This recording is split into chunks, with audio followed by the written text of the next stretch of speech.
Hari ini kita akan belajar mengenai metode penelitian. Kalau sebelum-sebelumnya saya pernah memberikan materi mengenai analisis AHP, baik menggunakan aplikasi maupun dengan menggunakan Excel. Dan jikalau Anda tertarik mengenai materi-materi saya ini,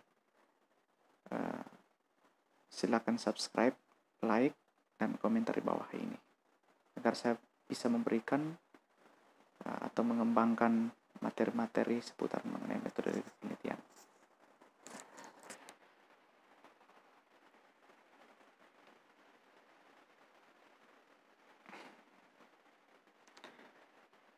Kalau kita melihat bagaimana pengertian dari metode penelitian itu, metode penelitian pada dasarnya merupakan cara ilmiah untuk mendapatkan data dengan tujuan dan kegunaan tertentu. Nah, di sini kata kuncinya cara ilmiah, data, tujuan, dan kegunaan.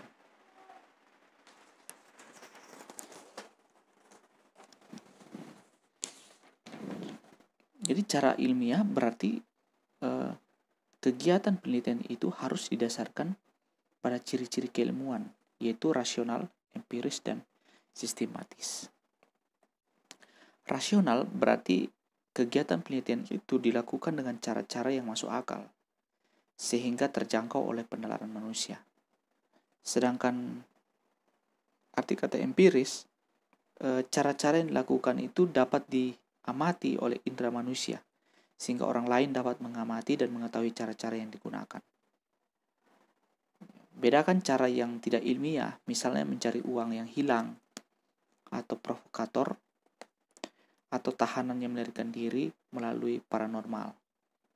Sedangkan sistematis artinya proses yang digunakan dalam penelitian itu menggunakan langkah-langkah tertentu yang bersifat logis.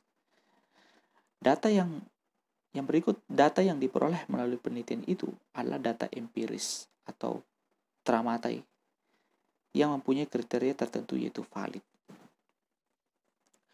Valid artinya bahwa menunjukkan derajat ketepatan antara data yang sesungguhnya terjadi pada objek dengan data yang dapat dikumpulkan oleh peneliti. Misalnya dalam masyarakat tertentu terdapat 5.000 orang miskin, sementara peneliti melaporkan jauh di bawah atau di atas 5.000 orang miskin.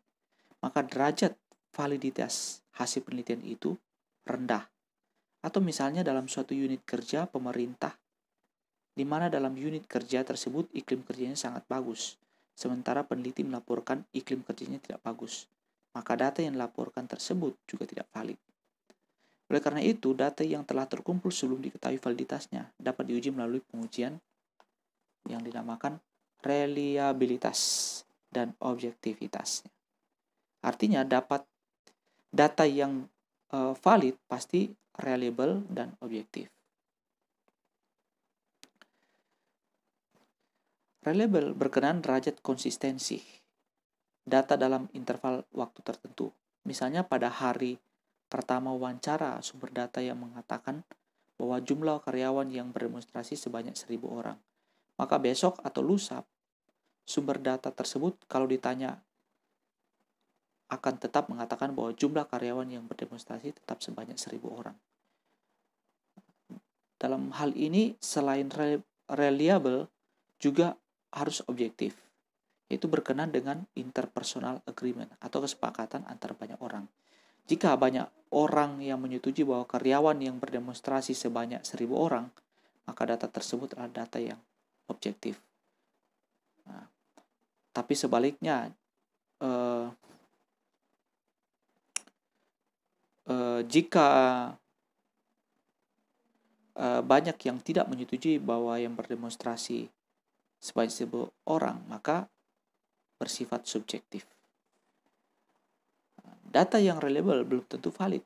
Misalnya setiap hari seseorang karyawan perusahaan pulang malam dengan alasan ada rapat, padahal kenyataannya tidak ada rapat. Hal ini diucapkan atau secara konsisten, tetapi berbohong, sehingga data tersebut terlihat reliable atau konsisten, tetapi tidak valid. Data yang objektif juga belum tentu valid. Misalnya 99% dari sekelompok orang menyatakan bahwa si A adalah pencuri dan 1% menyatakan bukan pencuri. Padahal yang benar justru hanya 1% yang menyatakan bahwa A adalah bukan pencuri. Pernyataan kelompok tersebut terlihat objektif karena disepakati oleh 99%, tetapi ternyata tidak valid. Nah, setiap penelitian itu mempunyai tujuan kegunaan.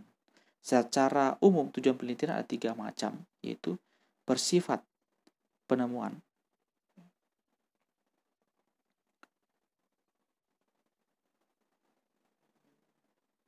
dan bersifat pembuktian. Yang ketiga bersifat pengembangan. Bersifat penemuan artinya bahwa data yang diperoleh dari penelitian itu adalah data yang betul-betul baru yang sebelumnya belum pernah diketahui. Sedangkan bersifat pembuktian berarti data yang diperoleh itu digunakan untuk membuktikan adanya keraguan-keraguan terhadap informasi atau pengetahuan tertentu. Bersifat pengembangan berarti memperdalam dalam memperluas pengetahuan yang telah ada. Nah, dalam hal ini saya berikan contoh bersifat penemuan, misalnya menemukan cara yang paling efektif untuk memberantas korupsi. Penelitian yang bersifat pembuktian itu membuktikan apakah betul bahwa insentif dapat meningkatkan prestasi kerja di unit tertentu atau tidak. Selanjutnya bersifat mengembangkan, misalnya mengembangkan sistem pemberdayaan masyarakat yang efektif.